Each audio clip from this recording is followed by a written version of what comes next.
Bon dia, vicepresident. Volia preguntar-li, vostè ha dit que aquestes informacions que estan eixint de les factures de la Generalitat són desmesurades, desproporcionades, però avui hem sentit en una ràdio que el president Mariano Rajoy s'està qüestionant la candidatura del president Fabra per les seues vel·leïtats. A mi m'agradaria saber si a vostès no us preocupa aquesta imatge que s'està donant, que és tremenda per a tots els valencians com a institució que és la Generalitat. El Partit Popular no es planteja la candidatura del president Fabra en el sentit següent.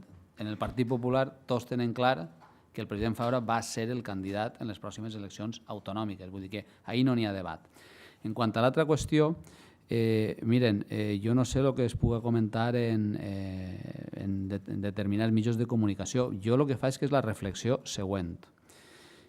Si n'hi ha un servici, com en moltes altres institucions, un servici de menjar en el Palau de la Generalitat, i no des d'ara, el servici està des de mitjans dels anys 90.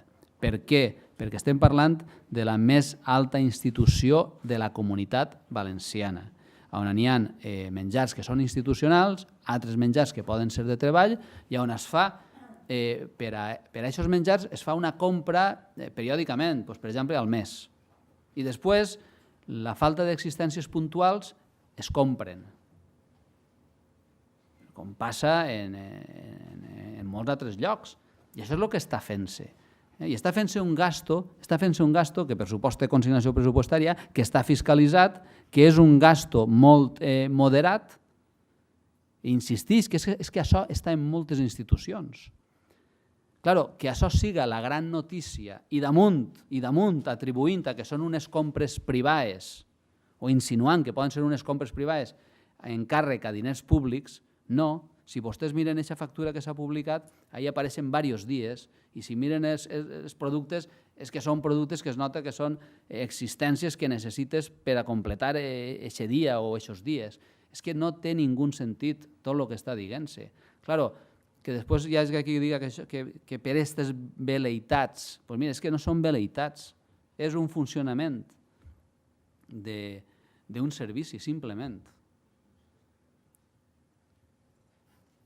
Una altra cosa és que qüestionaren, que les institucions, les altres institucions, pogueren tindre aquest servici. Seria un altre debat, podríem parlar d'això, si vostès volen.